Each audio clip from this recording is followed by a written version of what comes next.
There are 8 basic allied angles. These are pi by 2 minus theta, pi by 2 plus theta, pi minus theta, pi plus theta, 3 pi by 2 minus theta, 3 pi by 2 plus theta, 2 pi minus theta and 2 pi plus theta असे 8 allied angles आहेत आणि या प्रत्येक angle साठी 6 trigonometric ratio sine cos tan sec cosec cot. इथे फक्त 3 लक्षात घेऊन उपयोग नाही, इथे सगळे 6 लागतात. 8 मल्टिप्लाइड बाय 6 किती झाले 48. हे जे अँगल्स आहेत हे डिग्रीज मध्ये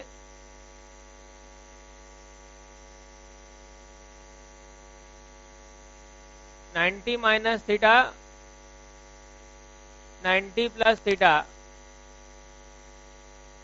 180 minus theta, 180 plus theta, 270 minus theta, 270 plus theta, 360 minus theta, 360 plus theta. दोन्ही फॉर्म मध्ये दोन्ही मोड मध्ये आपल्याला हे माहिती पाहिजे, degrees as well as radian form. आणि या प्रत्येकाचा sine cos tan sec cosec cot या प्रकारचा एक पूर्ण टेबल तुम्हाला नंतर तयार करायचा आहे. जेव्हा सगळे डेरिव्हेशन तुम्ही पूर्ण कराल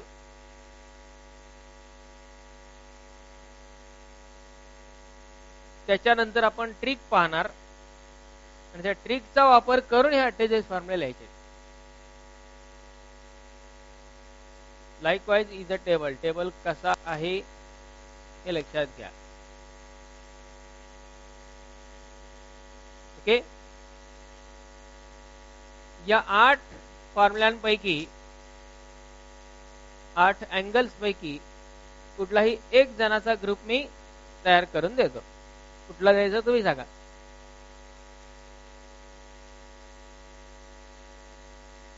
टॅन नाही, मी सगळे तयार करून देतो. Sine cos tan sec cosec cot सगळे, पण एक जणाचे एका अँगलचे. अँगल कोणता घेऊ सांगा.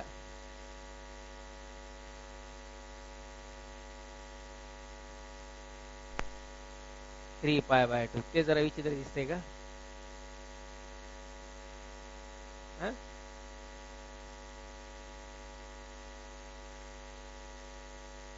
ठीक आहे. 3 पाय बाय 2 मायनस थीटा घेऊया.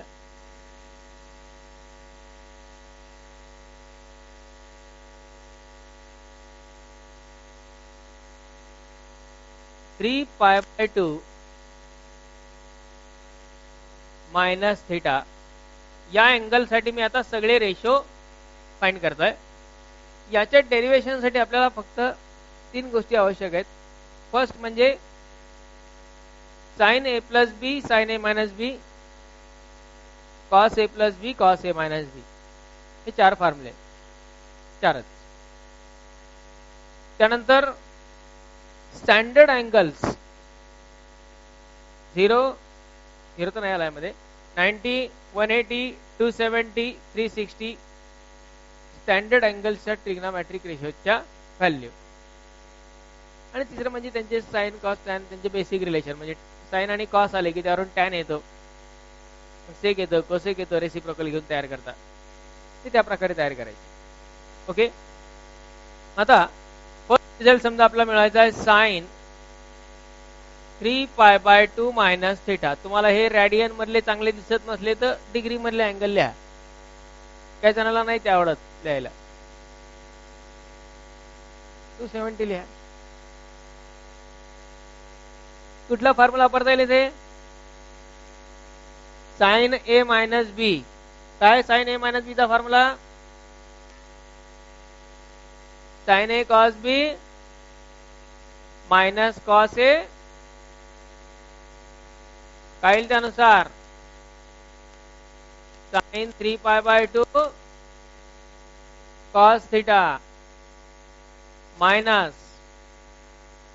Cos 3π/2 into sine theta. आपण तयार केलेत ऑलरेडी π/2 मायनस थीटाचे फॉर्म्युले साइन आणि कॉसचे इनिशियल डेरिव्हेशनच्या वेळी. बरोबर आहे.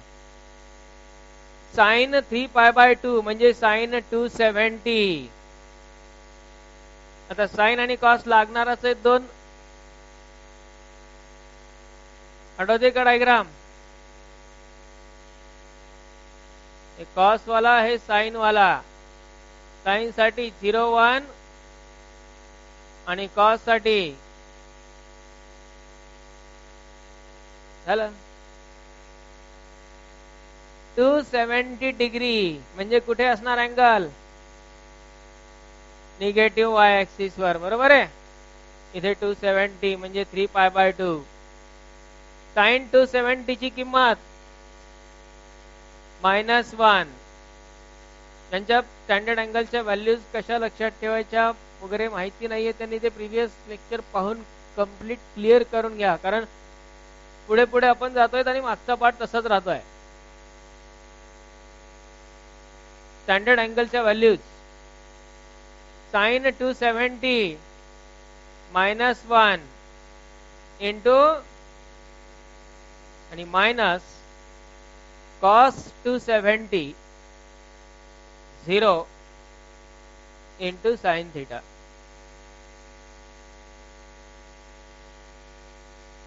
-1 इंटू कॉस थीटा म्हणजे आणि नेक्स्ट टर्म 0.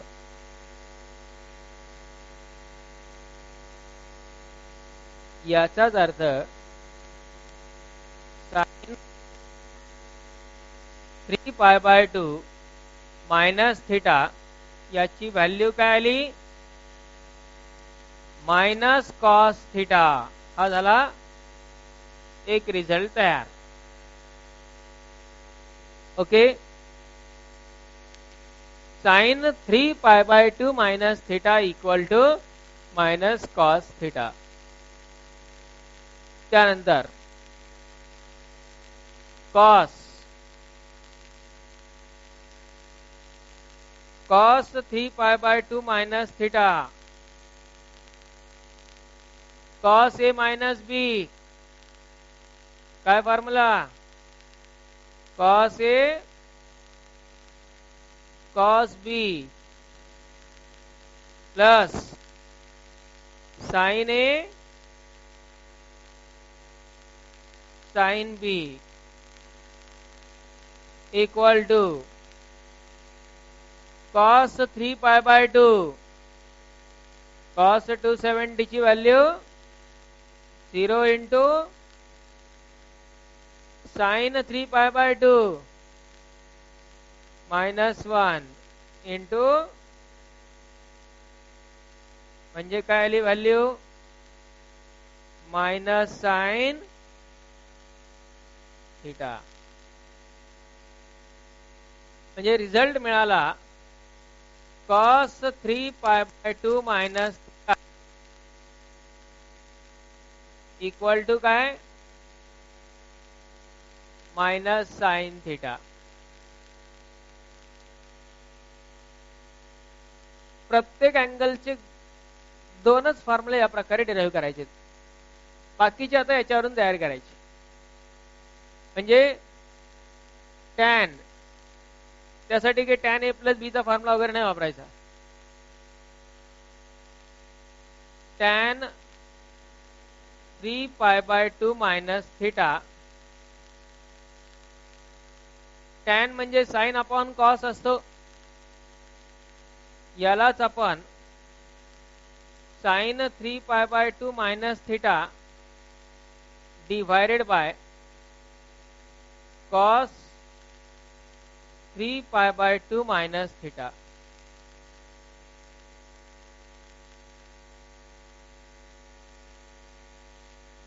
हे दोन्ही रिझल्ट आपण आत्ताच तयार केले की लगेच त्यांचा वापर पण सुरू होऊन जातो.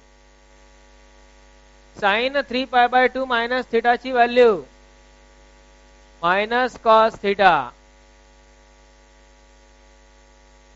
आणि cos 3π/2 minus theta minus sine theta. Minus minus cancel होऊन जाईल. कॉस अपॉन साइन म्हणजे याचा अर्थ टॅन 3π/2 मायनस थिटा याची व्हॅल्यू काय आली कॉट थिटा.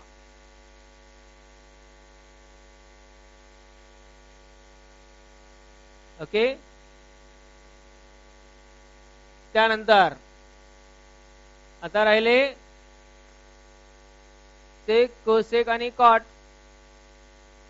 बरोबर. म्हणजे सेक थिटा लिहायचा आहे. Sec 3π/2 minus theta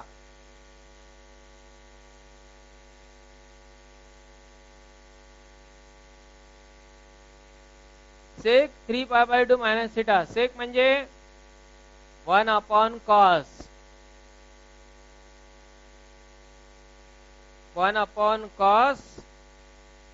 3π/2 minus theta.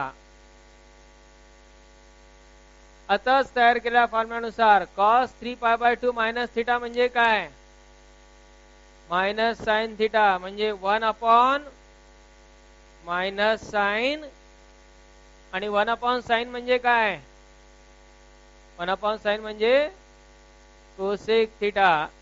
तो होईल मायनस कोसेक म्हणजे सेक 3π/2 मायनस थिटा. याचा रिझल्ट काय मिळाला मायनस कोसेक थिटा. प्रत्येक रिझल्टला या प्रकारे बॉक्स मध्ये टाकून द्यायचं. त्यानंतर आता राहिले कोसेक आणि कॉट.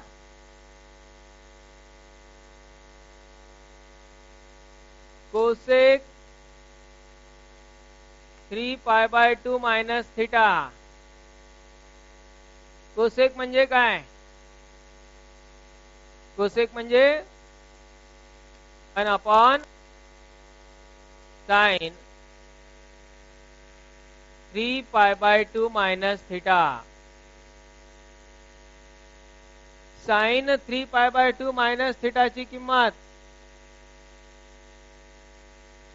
मायनस कॉस थिटा म्हणजे 1 upon minus cos theta.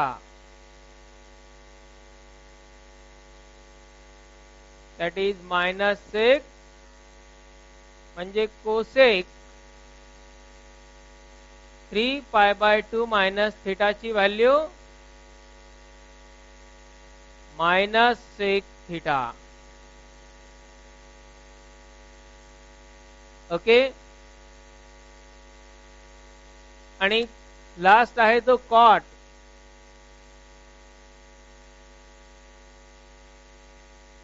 Cot 3π/2 minus theta. कॉटला काय लिहिता येईल 1 अपॉन टॅन 3π/2 मायनस थिटा. तर tan 3π/2 minus theta cot theta. बघा कसे कन्वर्जन होत आहेत ते. कॉट म्हणजे 1 अपॉन टॅन लिहिला तर टॅन 3π/2 मायनस थिटा म्हणजे परत कॉट आणि 1 अपॉन कॉट म्हणजे परत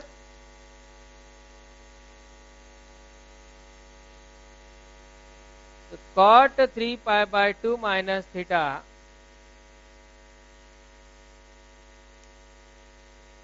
equal to tan theta.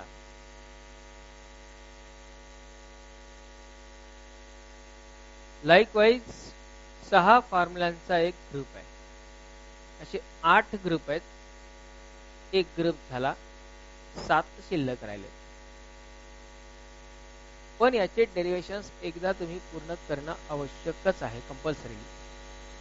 याचे बेनिफिट लक्षात घ्या. एक तर हे सगळे a plus B, a minus B चे फॉर्म्युले वापरण्याची किती प्रॅक्टिस होते बघा, 7 वेळा.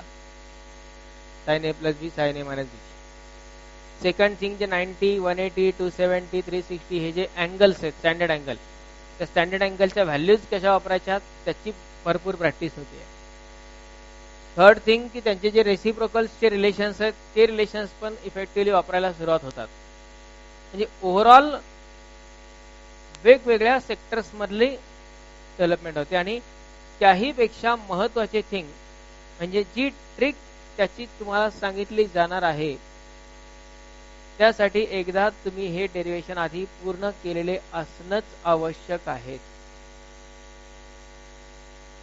आणि ही trick the most useful trick आहे. कारण एक्झाम्पल ज्यावेळी आपण कॅज्युअली सॉल्व्ह करत असतो, जसं आता याच्या आधीचं एक्झाम्पल आपण पाहिलं टॅन्स, एवढ्या सगळ्या 48 मधला कुठला तरी एक फॉर्म्युला मध्येच कुठेतरी लागतो. एका फॉर्म्युल्यासाठी सगळे डेरिव्हेशन्स करणे नाही परवडत. काही काही वेळा त्यातले 2, 3, 4 फॉर्म्युले लागतात मध्येच. त्याचे उत्तर नेहमी अंदाजे येतात रॅन्डमली आणि ते चुकतात. ट्रिक जर माहिती असेल, ट्रिकचा बेनिफिट, 48 मधला कोणताही फॉर्म्युला, 48 फॉर्म्युला मधला कुठलाही फॉर्म्युला करेक्टली न चुकता ती ट्रिक वापरून जर तयार करायचा असेल तर जास्तीत जास्त 2 सेकंदाचा वेळ लागतो.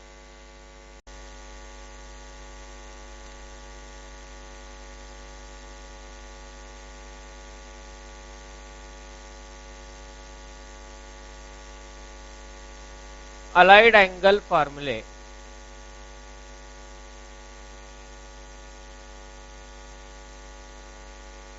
Allied angles, there are 8 allied angles, हे आपल्याला माहित आहेत. Which are the allied angles?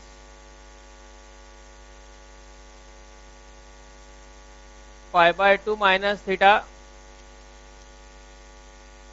Then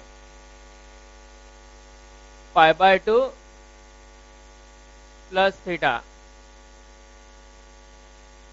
then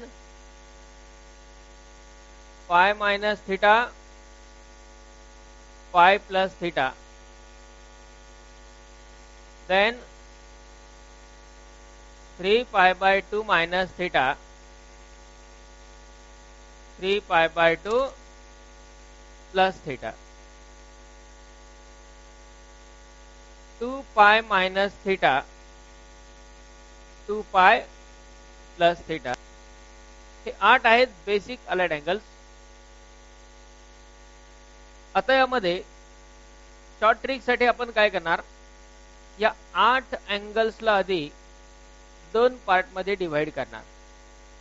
4-4 चे 2 पार्ट. म्हणजे हे 2 भाग कसे,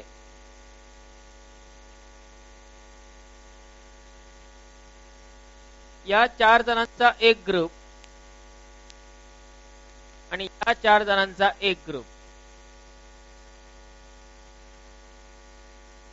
पाय बाय 2 मायनस थीटा, पाय बाय 2 प्लस थीटा, 3 पाय बाय 2 मायनस थीटा, 3 पाय बाय 2 प्लस थीटा. या 4 जणांचा एक ग्रुप आणि पाय मायनस थीटा, पाय plus theta, 2 pi minus theta, 2 पाय प्लस थीटा, या 4 जणांचा एक ग्रुप. ओके, म्हणजे पूर्ण पायावाले वेगळे, अर्ध्या पायावाले वेगळे. क्लियर? पाय बाय 2 आणि 3 पाय बाय 2 हे अर्ध्या पायावाले. पाय बाय 2 म्हणजे अर्धा पाय, 3 पाय बाय 2 म्हणजे 1.5 पाय, पाय म्हणजे 1 पाय, 2 पाय म्हणजे 2 पाय. पूर्णवाले वेगळे, अर्ध्यावाले वेगळे. 8 वरून 4 वरती आलो आपण. 4 नाही, ऍक्च्युली 2च ग्रुप वरती आलो. त्यालाही आपण मोर प्रिसाइजली असं लिहू शकतो, π/2 प्लस मायनस थीटा आणि 3π/2 प्लस ऑर मायनस थीटा. अजून शॉर्ट. देन पाय प्लस ऑर मायनस थीटा 2 पाय प्लस ऑर मायनस थीटा. त्यापेक्षा शॉर्ट.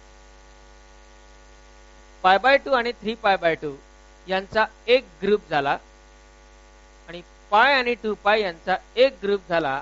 आपल्याला विचार करायचा आहे दोन ग्रुपसाठी. दोन ग्रुपसाठी दोन वेगवेगळे रूल्स आहेत, तेवढेच फक्त लक्षात ठेवायचे. ओके. दोन ग्रुपसाठी दोन वेगळे रूल्स काय?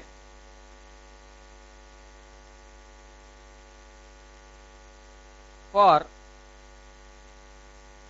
π/2 plus minus theta 3π/2 plus minus theta या चार पैकी कोणताही अँगल जर लेफ्ट साइडला असेल, ratio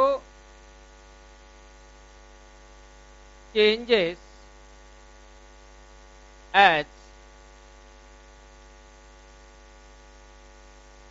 sin to cos or cos to sin, tan to cot or cot to tan, sec to cosec, cosec to sec. म्हणजे काय? या चार पैकी कुठलाही अलाइड अँगल जर असेल लेफ्ट साइडला, तर त्याची व्हॅल्यू लिहित असताना, त्याचा फॉर्म्युला तयार करत असताना आपल्याला फक्त काय करायचंय? जो कोणी रेशो आहे लेफ्ट साइडला तो चेंज करायचा आहे.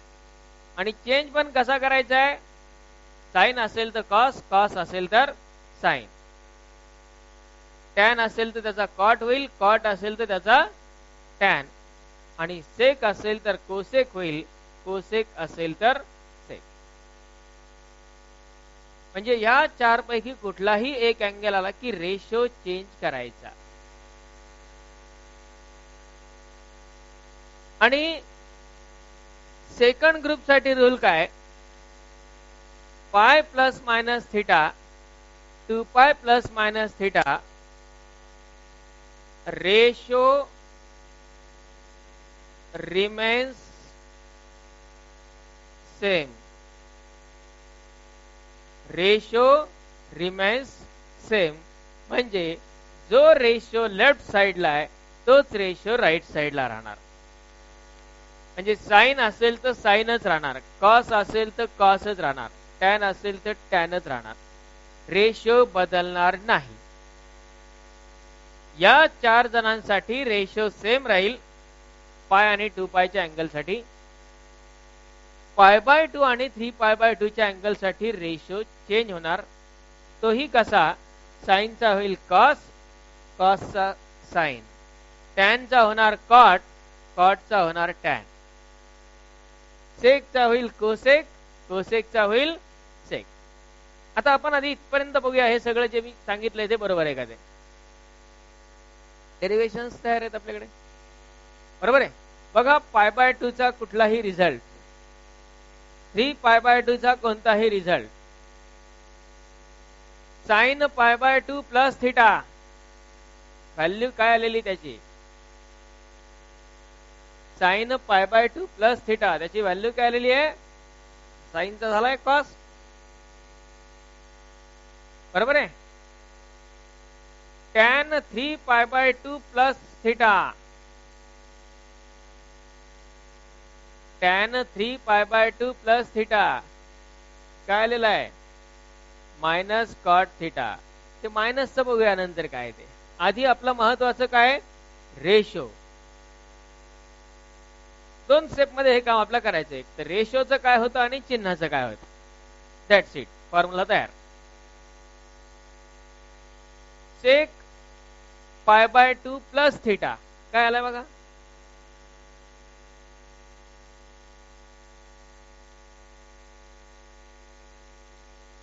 डेरिव्हेशन जे केलेले ते तयार त्याच्यामध्ये बघा. बरोबर आहे असं. म्हणजे पाय बाय 2 3 पाय बाय 2 मधला प्रत्येक फॉर्म्युला ऑब्झर्व करा तुम्ही तयार केलेला. जो लेफ्ट साइडला आहे तो रेशो बदललाय का. आणि पाय आणि 2 पाय यांचे रिझल्ट बघा. रेशो सेम राहिलाय का. ये साइन पाय मायनस थिटा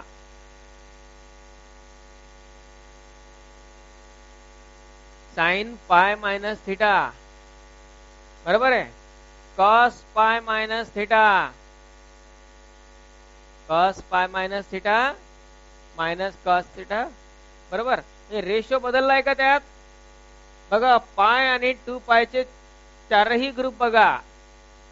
जो रेशो लेफ्ट साइडला आहे तोच राईट साइडला राहिलेला आहे का. बरोबर. आता याचा एवढा विचार करायला किती वेळ लागतो. फॉर्म्युला तयार करण्यासाठी आपल्याला डायरेक्ट करायचा आहे. तयार फॉर्म्युला डायरेक्ट फॉर्म्युला तयार करायचा आहे. फक्त काय बघायचंय तो पहिल्या ग्रुप मधला आहे का दुसऱ्या ग्रुप मधला आहे. पहिल्या ग्रुप मधला असला रेशो बदला. दुसऱ्या ग्रुप मधला असेल तोच ठेवा. पण रेशो बदलताना पण कसा बदलतोय. साइनचा होतो कॉस कॉसचा साइन. हे रेसिप्रोकल रिलेशन नाहीयेत. साइन कॉस कॉस साइन जोड्या नीट लक्षात ठेवा. टॅन कॉट कॉट टॅन आणि sec cosec cosec to sec. Okay. इथपर्यंत सगळ्यांना क्लिअर झालंय का हे आधी महत्वाचं. जे अलाइड अँगल फॉर्म्युले आहेत 8 त्यांचे डेरिव्हेशन्स आपल्याकडे तयार आहेत. असं गृहीत धरूया आपण. आता आहेत तयार सगळ्यांकडेच. त्यात ऑब्झर्वेशन पाहिजे आपलं की ह्या प्रकारे आपलं सगळं झालेलं आहे का करेक्ट आलेलं आहे का. ओके.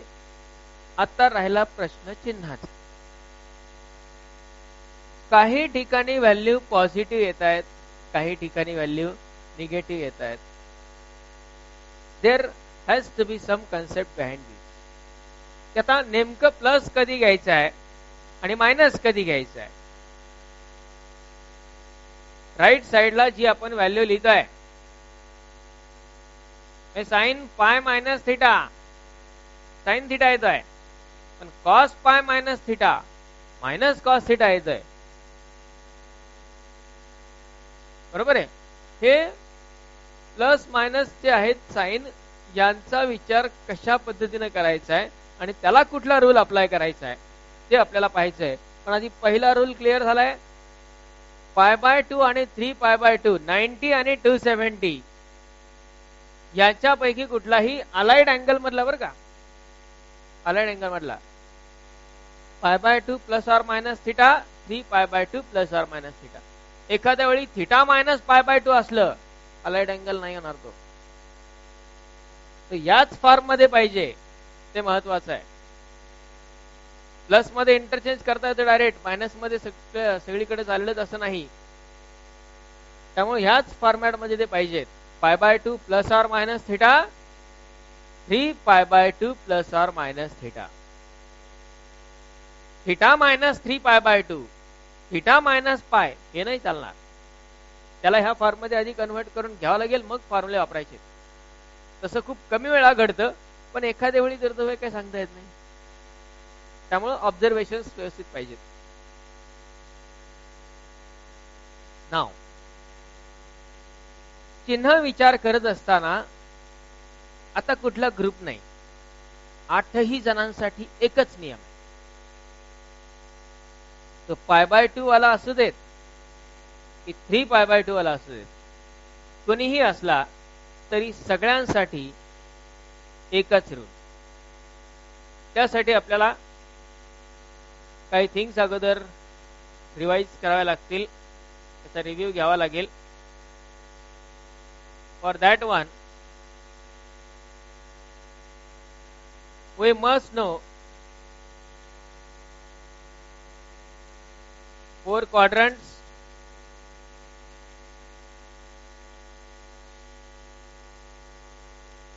या 4 क्वाड्रंट्स मध्ये ते नंबर्स तर आपल्याला माहित आहेत ना. First, second, third, fourth. त्यावेळी आपण एखादा particular standard angle in standard position विचारात घेतो, त्यावेळी त्या अँगलचा टर्मिनल रे रोटेट होत असतो. केअरफुली लक्षात घ्या. आता इनिशियल रे आहेच आहे आणि हा एक टर्मिनल रे आहे, बरोबर आहे. तो टर्मिनल रे सध्या 0 पोझिशनला आहे, म्हणजे अँगल तर 0 झाला, बरोबर. आता समजा त्याला रोटेट करून अँटी क्लॉकवाईज डायरेक्शन मध्ये, ज्यावेळी मी रोटेट करतो त्यावेळी अँगल वाढत वाढत जातो, आणि जेव्हा तो एक्झॅक्टली व्हर्टिकल पोझिशनला येतो तेव्हा काय घडतं, किती अँगल तयार होतो, किती, 90. निगेटिव्ह एक्स ऍक्सिस वरती आल्यानंतर 180, निगेटिव्ह वाय ऍक्सिस, आणि परत, बरोबर. या प्रकारे आपल्याला हे अँगल्स माहिती आहेत कशा प्रकारे होतात ते. आता समजा आपण इथपर्यंत आलो π/2. π/2 मायनस थिटा जर म्हटलं तर तो अँगल कुठल्या क्वाड्रंट मध्ये जाईल, फर्स्ट मध्ये का सेकंड मध्ये, बरोबर आहे. आता लक्षात घ्या, आपण क्लॉकवाईज फिरलो की मायनस, अँटी क्लॉकवाईज म्हटलं की, बरोबर. डायग्राम आपल्या समोर नसताना ती दिसायला पाहिजे, बरोबर आहे. ही डायग्राम आपल्या समोर असणार नाही, ती डायग्राम काढण्या इतका वेळ नाही, आपल्याला 1 सेकंदात उत्तर द्यायचं आहे पूर्ण सगळे रूल वापरून. त्यामुळे डायग्राम न काढता, आता π/2 मायनस थिटा म्हटलं की कुठला क्वाड्रंट येणार आहे, आणि π/2 प्लस थिटा म्हटलं तर, बरोबर. त्यानंतर ही 180 म्हणजे पायची बॉर्डर. पाय मायनस थिटा म्हटलं तर, मायनस म्हटलं की पाठीमागे, प्लस म्हटलं की पुढे. ओके. त्यानंतर ही बॉर्डर 3π/2 ची, 3π/2 मायनस थिटा, 3π/2 मायनस थिटा आणि 3π/2 प्लस थिटा, फोर्थ क्वाड्रंट, बरोबर. आणि इथे आहे तो 2π. मी अँगल पण लिहिले नाहीयेत, ते अँगल पण लक्षात पाहिजेत. 2π मायनस थिटा म्हटलं तर, आणि 2π प्लस थिटा म्हटलं तर, ओके. लाईकवाईज आपल्याला या प्रकारे हे जे 8 अँगल आहेत त्यातला कुठलाही अँगल कोणत्या क्वाड्रंट मध्ये आहे हे आधी शोधावं लागेल. मग फर्स्ट क्वाड्रंट मध्ये या 8 पैकी कोणकोणते अँगल येतील बरं? ठीक आहे. π/2 मायनस थिटा कुठला क्वाड्रंट येईल सांगा. π/2 मायनस थिटा कुठला क्वाड्रंट?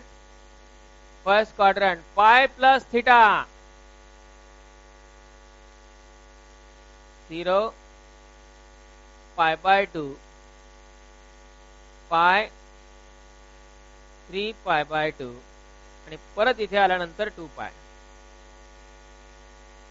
सांगा पाय प्लस थिटा, पाय प्लस थिटा थर्ड क्वाड्रंट,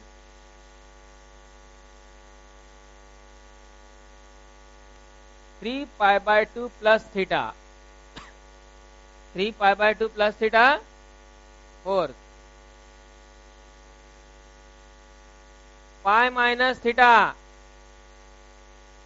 पाय माइनस थीटा सेकंड, 2 पाय प्लस थीटा, 2 पाय plus theta first,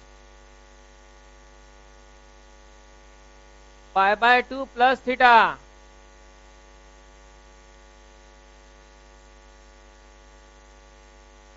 three pi by 2 minus theta,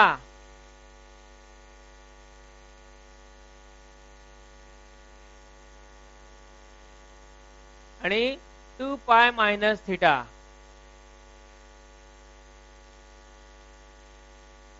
झाले का 8 अँगल? प्रत्येक क्वाड्रंट मध्ये 2-2 अँगल आहेत. प्रत्येक क्वाड्रंट मध्ये 2-2 अँगल. जेव्हा आपण हे रेशोचा विचार करू पहिला रूल वापरून, त्याच्यानंतर आपला विचार करायचा की जो कुठला अँगल आहे ज्याचा आपण फॉर्म्युला लिहितोय तो अँगल या 4 पैकी कुठल्या क्वाड्रंट मध्ये आहे तो क्वाड्रंट आपल्याला अगोदर लिहावा लागेल किंवा शोधावा लागेल. याची गरज नाही, तो शोधायचा आहे. म्हणजे या 8 पैकी कुठलाही अँगल हा कोणत्या क्वाड्रंट मध्ये आहे याचा विचार करायचा. हे सांगता येऊ शकतं क्विकली. ओके, ही डायग्राम न पाहता सांगता येईल. हा यस, एक एक अँगल मी विचारतो, तुम्ही क्वाड्रंट सांगायचा. ठीक आहे. पाय बाय 2 प्लस थीटा, 3 पाय बाय 2 माइनस थीटा, पाय माइनस थीटा,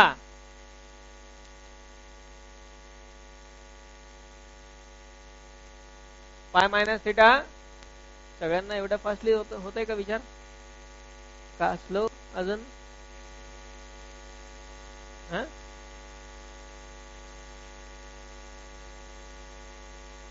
डायग्राम कशी फिरती आपल्या डोळ्यासमोर त्याच्यावर डिपेंड आहे.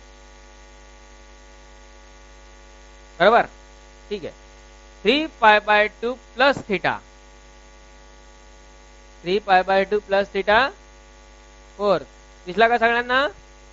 हा. पाय प्लस थीटा, पाय प्लस थीटा थर्ड, 2 पाय माइनस थीटा, 2 पाय माइनस थीटा, पाय माइनस थीटा, पाय माइनस थीटा सेकंड, पाय बाय 2 प्लस थीटा,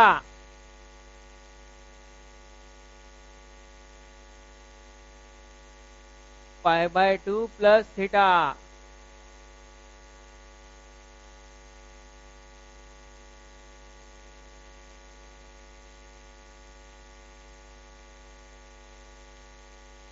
कुठला? पाय बाय 2 प्लस थीटा कुठला? सेकंड. 3 पाय बाय 2 प्लस थीटा, पाय प्लस थीटा, पाय प्लस थीटा, 3 पाय बाय 2 माइनस थीटा, पाय बाय 2 माइनस थीटा, पाय बाय 2 माइनस थीटा, पाय बाय 2 प्लस थीटा सेकंड, पाय माइनस थीटा, पाय माइनस थीटा सेकंड, 2 पाय प्लस थीटा, 2 पाय प्लस थीटा, पाय माइनस थीटा,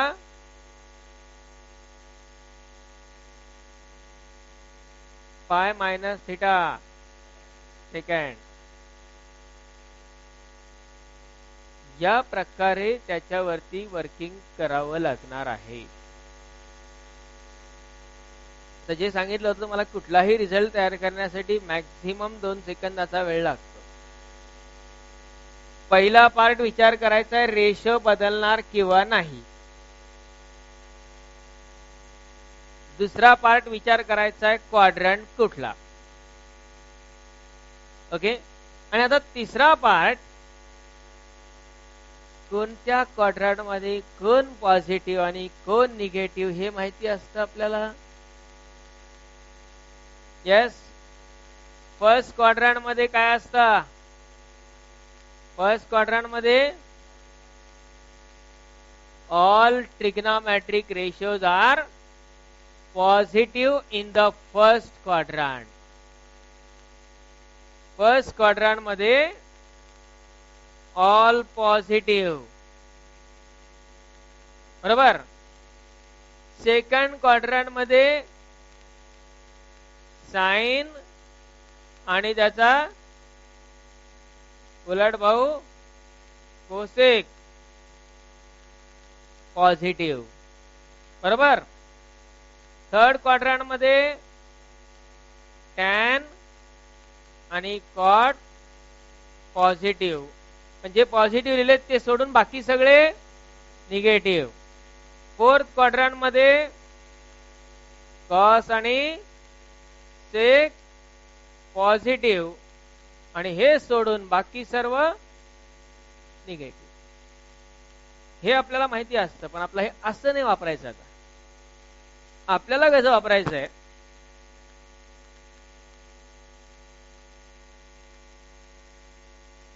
असं.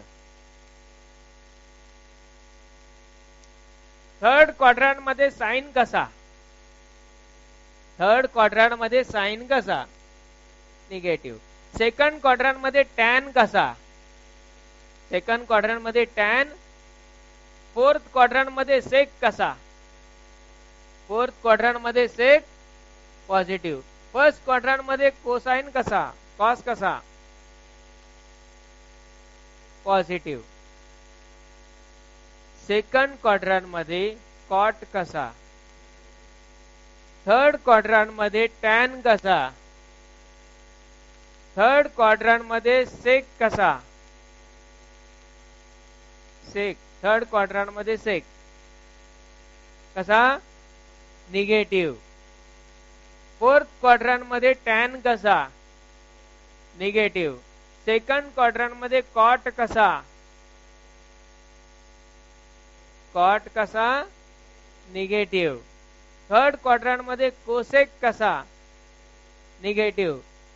फोर्थ क्वाड्रंट मध्ये कॉस कसा.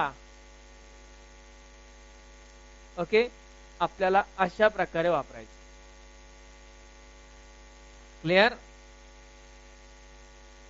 आता आपण बघणार आहेत हे सगळं वापरून ऍक्च्युअली फॉर्म्युला तयार कसा करायचा. फर्स्ट ऑफ ऑल, कुठलाही अलाइड अँगल फॉर्म्युला तयार करताना आपण स्वतःला 3 क्वेश्चन विचारायचे. कंपल्सरली 3 क्वेश्चन विचारायचे. ते क्वेश्चन विचारायला आणि आन्सर द्यायला खूप काही वेळ लागत नाही.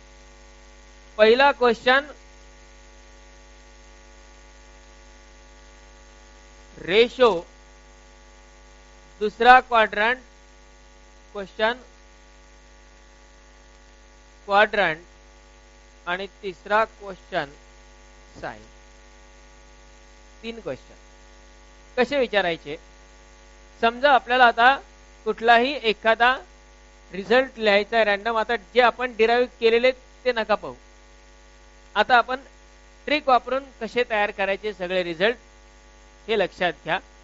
पूर्ण कन्सेप्ट व्यवस्थित समजावून घ्या.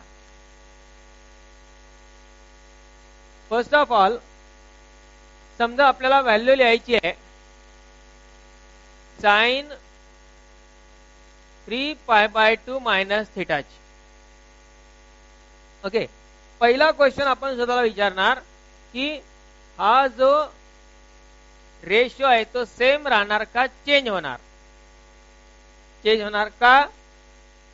π/2 आणि 3π/2 साठी काय होतं, रेशो चेंज होतो. साइन टू कॉस, कॉस असेल तर त्याचा टॅन असता तर, कॉट असेल तर, सेक असेल तर आणि कोसेक असेल तर. ओके. पहिला क्वेश्चन आपला असणार रेशो चेंज होईल का सेम राहील?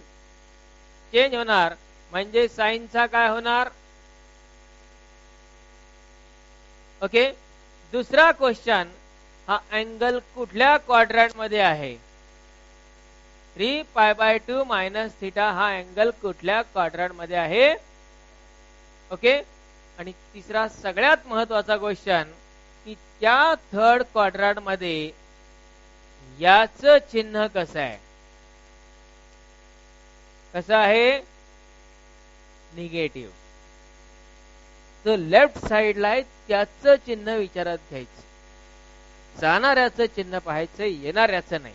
इथे गडबड होते बऱ्याच जणांची. तर काही ठिकाणी योगायोगानं ते सारखे असतात, नो डाऊट. थर्ड क्वार्टर मध्ये साइन पण निगेटिव्ह आहे, कॉस पण निगेटिव्ह आहे, बरोबर. पण आपलं थिंकिंग नेहमीच फक्त कोणावरती पाहिजे? लेफ्ट साइडला जो रेशो आहे जो त्याचं. थर्ड क्वार्टर मध्ये साइन कसा असतो? म्हणून मायनस. पॉझिटिव्ह असता तर प्लस दिला असता. ओके. त्यानंतर समजा cos π/2 प्लस थिटा याचा रिझल्ट आपल्याला लिहायचा आहे. रेशो मी क्वेश्चन विचारतो, तुम्ही त्याचे आन्सर द्यायचे. रेशो चेंज कॉसचा काय होणार? क्वाड्रंट. π/2 प्लस थिटाचा क्वाड्रंट कुठला? आणि सेकंड क्वाड्रंट मध्ये कॉस कसा? निगेटिव्ह. सेकंड क्वाड्रंट मध्ये कॉस निगेटिव्ह असतो, म्हणून बघा साइन पॉझिटिव्ह असतं सेकंड क्वाड्रंट मध्ये, पण येणाऱ्याचं चिन्ह नाही महत्वाचं, जाणाऱ्याचं चिन्ह महत्वाचं. कारण आपण याची व्हॅल्यू लिहितोय, लेफ्ट साइडला जो रेशो आहे त्याची व्हॅल्यू लिहितोय आपण. Getting this? जर आपण लिहिलं sine π/2 plus theta, ratio change, साइनचा काय होईल? क्वाड्रंट. सेकंड क्वाड्रंट मध्ये साइन कसा? म्हणजे राईट साइडची व्हॅल्यू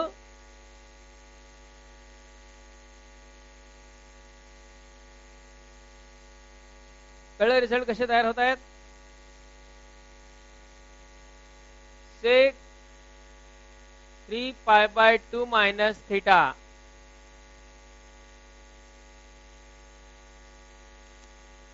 रेशो चेंज. सेकचा काय होणार? कोसेक. क्वाड्रंट थर्ड क्वार्टर मध्ये सेक कसा? थर्ड क्वार्टर मध्ये सेक म्हणजे व्हॅल्यू ओके. देन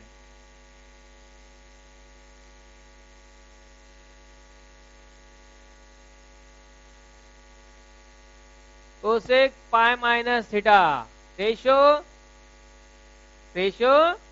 सेम म्हणजे कोसेक थिटाच. क्वाड्रंट कुठला? आणि सेकंड क्वाड्रंट मध्ये कोसेक कसा? पॉझिटिव्ह, म्हणजे व्हॅल्यू कशी राहणार? Positive.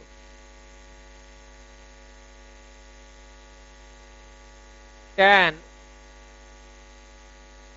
3π/2 plus theta ratio change. tan चा काय होणार?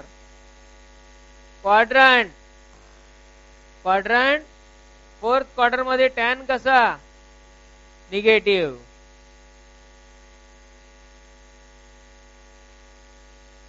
पण हेच tan 3π/2 मायनस थिटा असेल. Ratio change. क्वाड्रंट थर्ड, आणि थर्ड क्वार्टर मध्ये tan कसा? पॉझिटिव्ह, म्हणून राईट साइड पॉझिटिव्ह. कळलंय का रूल कसा वापरायचा ते? हा, किती जणांना असं वाटतंय की रूल वापरून आपल्याला फॉर्म्युले तयार करता येऊ शकतात आजच्या दिवस तरी?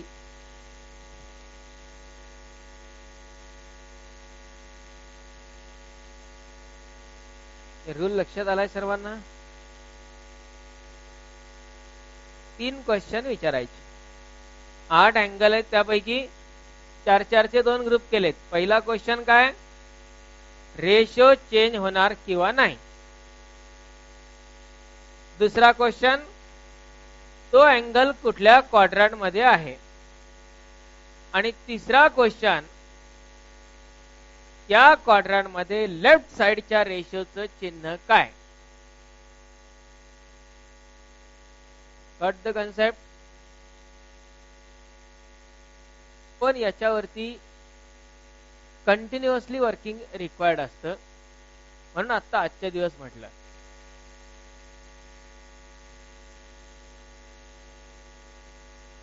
कारण हे खूप जास्त युजफुल थिंग आहे. एवढ्या सगळ्या फॉर्म्युला मधले कुणी ना कुणी नेहमीच कुठे ना कुठे लागणार आहे. आणि त्या प्रत्येक वेळी आपण काय करतो, अंदाजे व्हॅल्यू सोडतो. आता आपल्याला कळतंय की काहीतरी अशा प्रकारे घडतं, पण ते पूर्ण लक्षात राहत नाही आणि मग अंदाजे व्हॅल्यू आपण सोडतो. उपयोग नाही. जेव्हा कधी हा अलाइड अँगलचा कोणताही रिझल्ट आपल्याला वापरायची वेळ येणार आहे, त्या प्रत्येक वेळी आपल्याला रूल वापरून किंवा हे तिन्ही क्वेश्चन स्वतःला विचारून त्यावरूनच लिहायचा. भले एखाद्या वेळेस 2 सेकंद ऐवजी 5 सेकंद लागले तरी हरकत नाही. असंही आपण कितीतरी वेळ वायाच घालवत असतो. काही गडबडीत पटकन काहीतरी चुकून ठेवण्यापेक्षा, अंदाजे काहीतरी लिहिण्यापेक्षा, किती मॅक्स टू मॅक्स 5 सेकंद. बरोबर आहे का? कोणाला लागतोय का ह्याच्यापेक्षा जास्त वेळ? आणखी असेल तर माझ्या डिक्शनरीत ऍड करून ठेव त्याचं नाव. आणि मी आतापर्यंतच्या प्रिव्हियस सगळ्या ऍव्हरेज वरून सांगितलंय की मॅक्स टू मॅक्स 5 सेकंद वेळ लागतो एका रिझल्ट साठी. हे रेकॉर्ड आतापर्यंत ब्रेक नाही झालेले. त्याच्यात तुमचं कोणाचं नाव ऍड करायचंय का तुम्हाला ते सांगा, मग मी ते करून ठेवतो. येस. आता 48 फॉर्म्युले लिहायला किती वेळ लागेल रूल वापरून? प्रत्येक फॉर्म्युल्यासाठी इमानदारीनं रूल वापरून किती वेळ लागेल?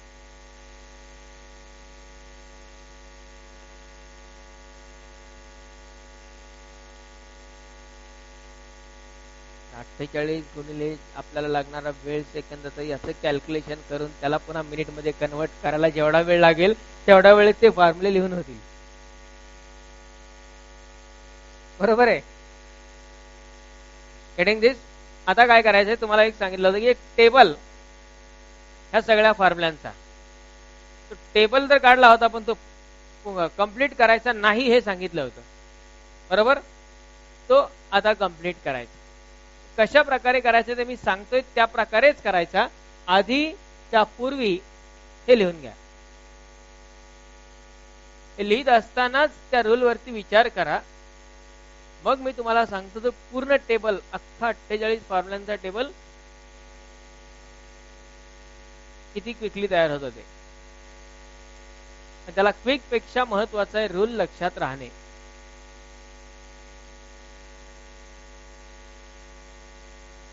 एखादा फॉर्म्युला, एखादा रूल आपण जर एकदा यूज केला तर साधारणतः किती दिवस पर्यंत लक्षात राहतं आपल्या?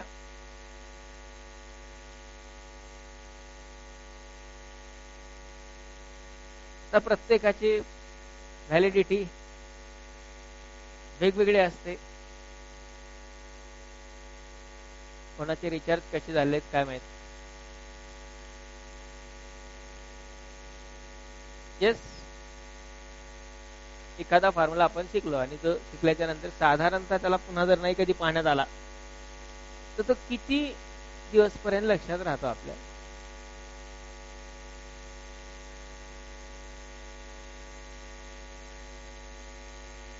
येस. प्रत्येकाचं वेगवेगळं असेल आता आकडा.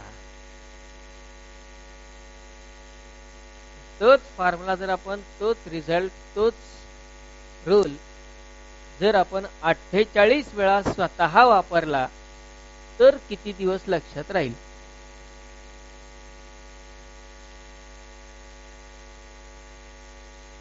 एक स्पेसिफिक रूल आपण जर 48 वेळा स्वतः वापरला इमानदारीनं, तर किती दिवस लक्षात राहील याचं कॅल्क्युलेशन करायचं.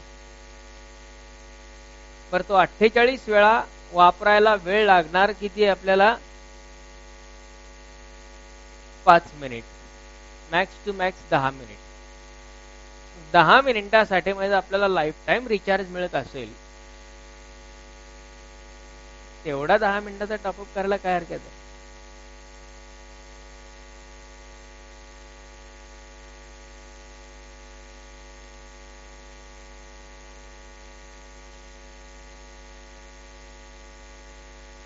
भरपूर ऑफर्स आहेत फॉर्म्युलांसाठी आपल्याकडे.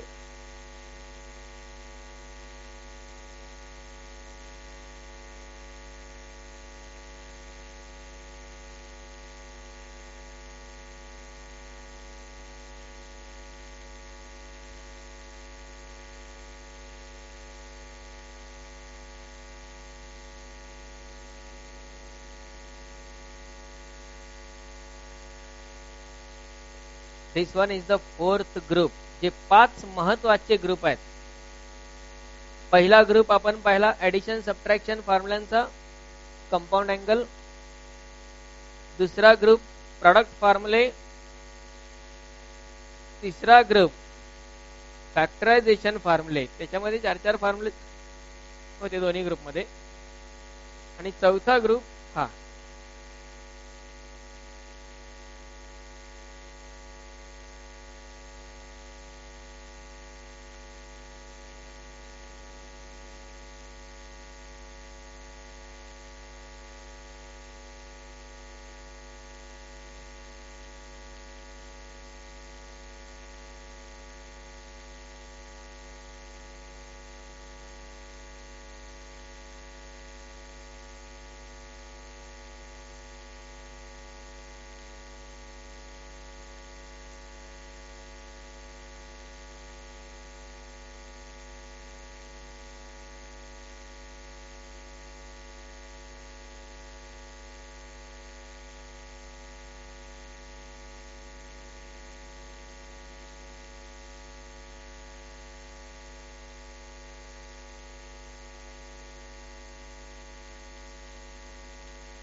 झालंय कंप्लीट लिहून.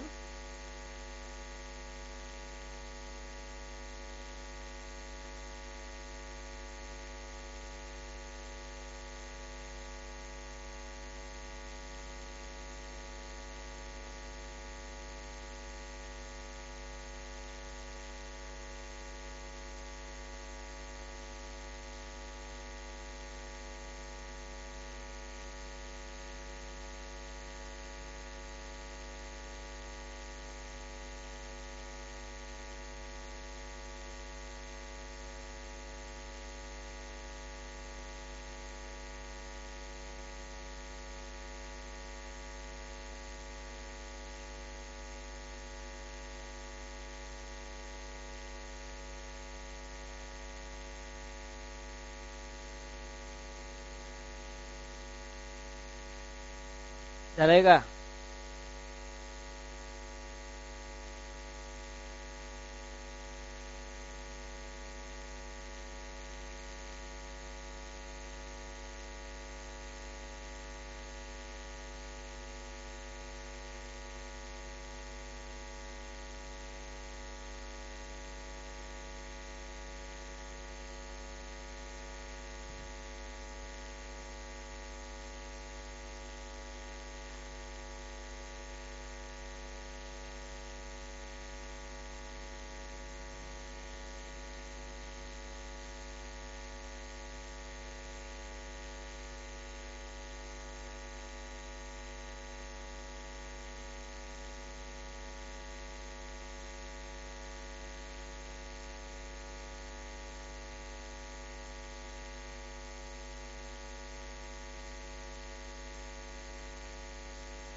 झालंय.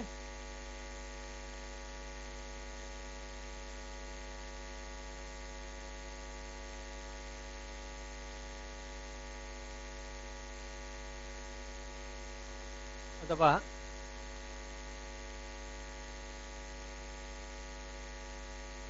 लाईफ टाइम व्हॅलिडिटीसाठी रिचार्जच्या स्टेप कशा आहेत.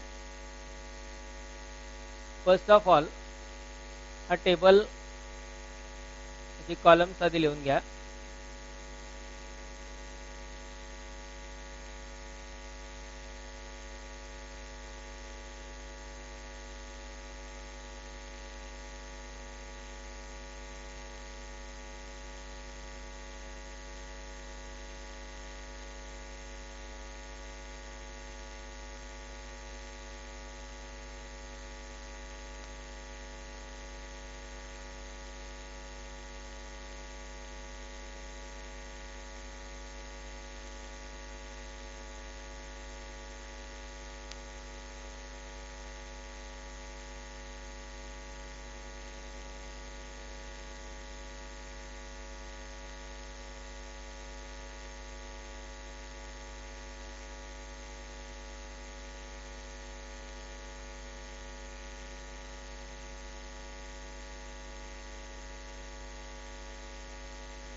तर हे रॅन्डमली लिहिलेत नाही, असे क्रमाने लिहिलेले नाहीये. त्यानंतर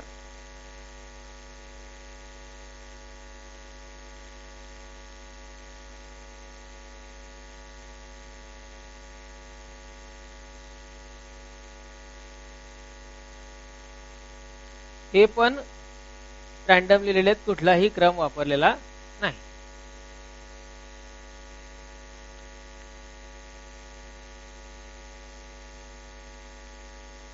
आता तुम्हाला यामध्ये काय करायचंय पहा, हा टेबल कंप्लीट करायचा रूल वापरूनच, नो डाऊट. जे तुम्ही डेरिव्हेशन्स तयार केलेले आहेत, डबल झाला, कोण राहिलाय का? पाय प्लस थीटा डबल झाला, आणि कोण राहिला मग?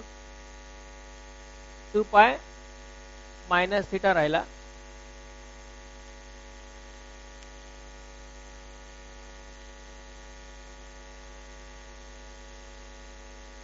कोण राहिला शोधा एकदा.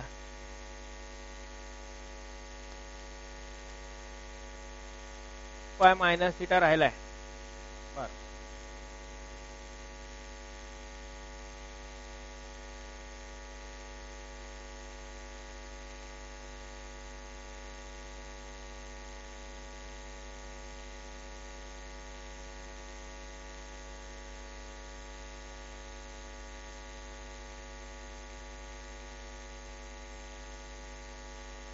पहा हे काम कशा प्रकारे करायचं ते. रॅन्डमली का लिहिले असतील?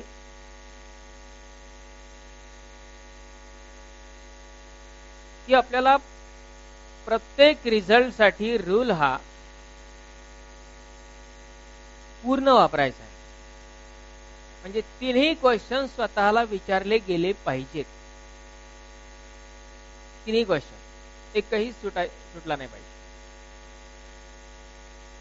आता तुम्ही हा टेबल कंप्लीट करताना काय करायचं, तुम्ही पण रॅन्डमली जायचं. रॅन्डमली म्हणजे काय, की आधी आता पाय बाय 2 मायनस थीटाचा अख्खा एक कॉलम पूर्ण करून घ्यायचा, मग पाय मायनस थीटाचा एक पूर्ण कॉलम घ्यायचा नाही, असं नाही करायचं. त्याच्यात एक क्वेश्चन सुटतोच, पाय बाय 2 मायनस थीटा आपण एकदा डोक्यात फिक्स करून ठेवतो. पहिला क्वाड्रंट आहे, चिन्ह तर काही बदलणार नाही कोणाचं, बरोबर आहे. हे नाही होऊ द्यायचं आपल्याला. तो रूल एकदाच, हा टेबल पण एकदाच तयार करायचा आहे लाईफ टाईम, पुन्हा गरज नाही. ओके, मग आता तुम्ही वर्किंग करताना कसं करायचंय, कंप्लीट करताना हे इथपर्यंत लिहायचंय फक्त इथे, आणि एक एक व्हॅल्यू रॅन्डमली घ्यायची. समजा कोणी पण एक जण, समजा आधी घेतला सेक, तिकडला कोणीतरी एक अँगल घ्या 3π/2 plus theta. Sec 3π/2 plus थिटाची value लिहायची रूल वापरून. रेशो चेंज, सेकचा काय होणार कोसेक. क्वाड्रंट 3π/2 प्लस थिटा साठी क्वाड्रंट कुठला, आणि फोर्थ क्वार्टर मध्ये सेक कसा, त्याला पॉझिटिव्ह. पुन्हा नंतर दुसरा कुठला तरी रेशो घ्यायचा, वेगळाच कुठला तरी अँगल घ्यायचा. या प्रकारे प्रत्येक वेळी तीनही क्वेश्चन्स विचारायला लागले पाहिजेत. अशा प्रकारे हा टेबल पूर्ण करायचा आहे.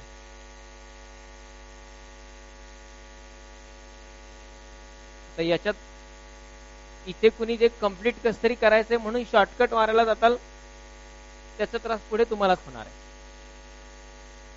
टेबल कंप्लीट तुम्ही केला काय नाही केला काय मला काही फरक पडणार नाहीये, पण या पद्धतीने जर तुम्ही गेले तर तो एक रिझल्ट, तो एक रूल तुमच्या वन सिटिंग मध्ये 48 वेळा रिवाइज होतोय. आणि 48 वेळा रिवाइज केलेला रूल किमान 4-6 महिने तर लक्षात राहील.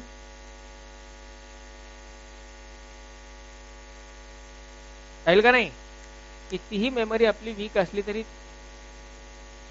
तेवढा काळ तर राहू शकतं ना. पुन्हा बघू नंतर.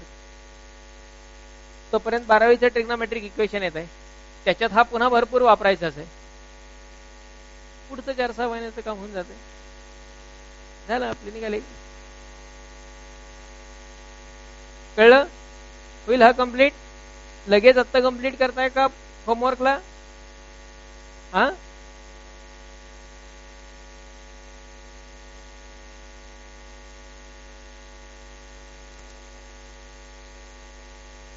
हे जर तुम्ही होमवर्कला करत असले तर आपला पुढे एक्झाम्पल्स कडे वळता आलं असतं, किंवा पुढचा एक ग्रुप झाला असता आपला, आणखी पुढचा एक ग्रुप होऊन जाईल फॉर्म्युलांचा. घरी का तुम्हाला अभ्यास करू देतात का? हा,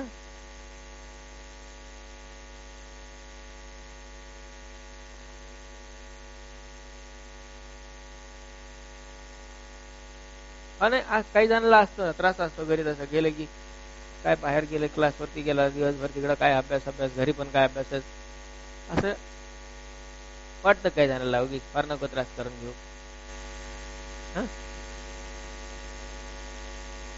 कॉलम आणि रो लिहून घ्या फक्त, आणि टेबल निवांत शांतपणे तुम्ही ज्यावेळेस रिलॅक्स असाल एकटे त्यावेळी पूर्ण करायचा. आणि हा, तुम्ही जे डिराईव्ह केलेल्या सगळ्या व्हॅल्यूज आहेत ना, त्या सगळ्या व्हॅल्यू बघून टेबल मध्ये लिहायच्या नाहीत.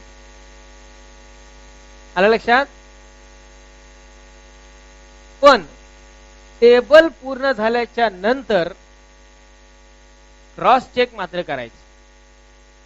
त्यांनी काय होईल, तुमचे डेरिव्हेशन बरोबर आलेत का नाही ते चेक होईल, किंवा एखाद्या ठिकाणी रूल वापरण्यात प्लस मायनसची जरी गडबड झाली की संपलं, तेही क्रॉस व्हेरीफाय होईल. हे क्रॉस चेक मात्र करून पाहायचंय. तुम्ही तयार केलेले डेरिव्हेशन, म्हणजे डेरिव्हेशन मध्ये कुठे आपल्याला मिस्टेक झाली आहे का, ती का झाली, किंवा रूल वापरताना काही गडबड झाली आहे का, हे चेक करायचं. ओके, कंप्लीट दिस.